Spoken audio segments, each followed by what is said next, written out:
Menjelang gerakan 30 September 1965, PKI melakukan strategi propaganda, yaitu pembentukan angkatan kelima dengan mempersenjatai buruh dan tani. Dalam propagandanya itu, PKI menyebut perlunya angkatan kelima adalah dalam rangka menghadapi Ganyang Malaysia. Namun di balik itu, sebetulnya PKI tengah mempersiapkan pemberontakan dengan mengerahkan organisasi Onderbouw-nya yang menguasai massa buruh dan tani. Kedua, PKI melemparkan isu adanya Dewan Jenderal yang menentang kebijakan Presiden Soekarno. Mereka akan melakukan kudeta pada 5 Oktober 1965, tepat bersamaan dengan Hari ABRI. Ketiga, PKI juga melemparkan isu terjadinya perpecahan di tubuh Angkatan Darat. PKI kembali memakai strategi lempar batu sembunyi tangan. Dalam hal ini menggunakan tangan Presiden Soekarno untuk memukul jenderal-jenderal Angkatan Darat. Desainnya adalah Angkatan Darat akan melakukan kudeta terhadap Presiden Soekarno tepat pada Hari ABRI 5 Oktober 1965. Karena itu, pasukan Cakrabirawa sebagai pasukan pengamanan presiden harus mencegah rencana kudeta itu melalui gerakan yang disebut dengan Gerakan 30 September 1965. Lucunya ketika gerakan itu berhasil menguasai RRI, mereka mengumumkan bahwa dengan adanya gerakan, maka Kabinet Dwi Kora dinyatakan demisioner. Ini saja sudah sangat sumir. Bagaimana mungkin mereka mencegah terjadinya kudeta Dewan Jenderal dengan menculik anggota Dewan Jenderal itu, sementara di sisi lain mereka menyatakan kabinet dalam kondisi demisioner. Ini artinya, sejatinya mereka akan melakukan pengambil alihan kekuasaan dari Presiden Soekarno dengan terlebih dahulu menghabisi pimpinan Angkatan Darat sebagai kekuatan utama penjaga negara. Dengan melumpuhkan kekuatan negara itu, maka langkah mereka akan semakin mudah. Namun mereka salah perhitungan. Nampaknya pengetahuan mereka tentang tokoh-tokoh militer sangat minim. Hal itu setidaknya mereka tunjukkan dengan mengabaikan faktor Panglima Kostrad Maijen Soeharto. Mayor Jenderal Soeharto yang saat itu menjabat sebagai Panglima Kostrad adalah jenderal yang cukup dekat dengan Presiden Soekarno.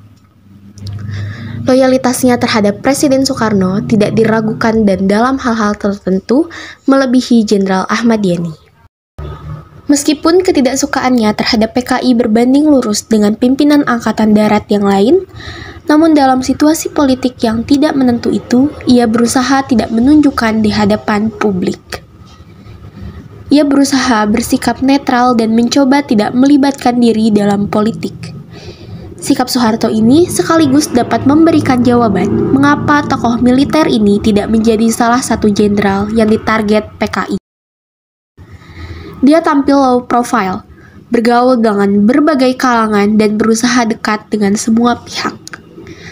Karena itu, ia dekat dengan Suparjo, berhubungan baik dengan junior seperti Latif dan pernah menjadi atasan Letkol Untung. Sementara itu, ia menjaga loyalitas dengan para senior seperti Ahan Nasution dan Ahmad Yani, serta menjalin hubungan sinergisitas dengan para jenderal di lingkungan Angkatan Darat. Dengan posisi seperti itu, maka tidak ada alasan bagi berbagai pihak untuk mencurigai Panglima Kostrad ini. Namun dalam realitas politik paling mutakhir, ia tidak bisa menutup mata bahwa perseteruan antara PKI dengan Angkatan Darat berada dalam suhu yang cukup panas. Namun sejauh itu ia berusaha bersikap netral dan pura-pura tidak tahu. Sikap netral ini terus dijaga dengan baik sampai pada saatnya dia harus bersikap dan bertindak dengan tepat. Meletusnya gerakan 30 September menambah keyakinan Soeharto bahwa perlawanan PKI terhadap Angkatan Darat bukan merupakan tujuan, tetapi hanya sebagai jalan. Sedang tujuan utamanya adalah merebut kekuasaan dari tangan Presiden Soekarno. Itulah sebabnya Victor M. Fick melalui bukunya Studi tentang Konspirasi menyebut gerakan itu sebagai kudeta. Kenyataan bahwa PKI melakukan kudeta dan berusaha mengambil alih kekuasaan bisa dibuktikan lewat pernyataan kelompok itu di RRI yang menyebut bahwa Kabinet Dwikora dinyatakan dalam keadaan demisioner. Jadi, jika benar bahwa Latif telah menyampaikan rencana gerakan itu kepada Soeharto, maka informasi itu bukan informasi yang sesungguhnya dan boleh jadi hanya sebuah jebakan. Itulah sebabnya, Soeharto tidak memberikan reaksi apa-apa terhadap informasi Latif. Boleh jadi, Soeharto tidak pernah bermimpi menjadi seorang presiden. Namun realitas politik saat itu memungkinkan Soeharto menjadi pemimpin nasional. Kenyataan itu bisa dilihat dari hal sebagai berikut.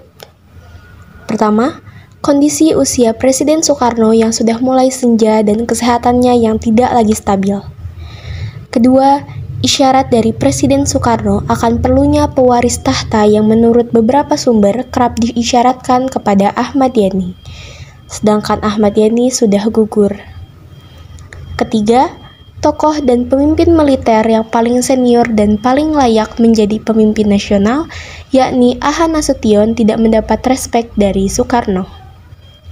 Selain itu, dia kurang mendapat dukungan karena berasal dari Sumatera, sementara kepemimpinan nasional saat itu masih kental dengan Jawa nosentris. Situasi dan kondisi seperti itu, jika tidak segera dikendalikan, maka peluang PKI mengambil alih kekuasaan cukup besar. Maka Soeharto pun melangkah dan berhasil. Sehingga situasi politik dan keamanan kemudian berhasil diraih dan berada dalam genggamannya. Langkah selanjutnya adalah mematikan gerak dan langkah PKI. Maka dalam sekali gebrak, PKI tidak berkutik lagi.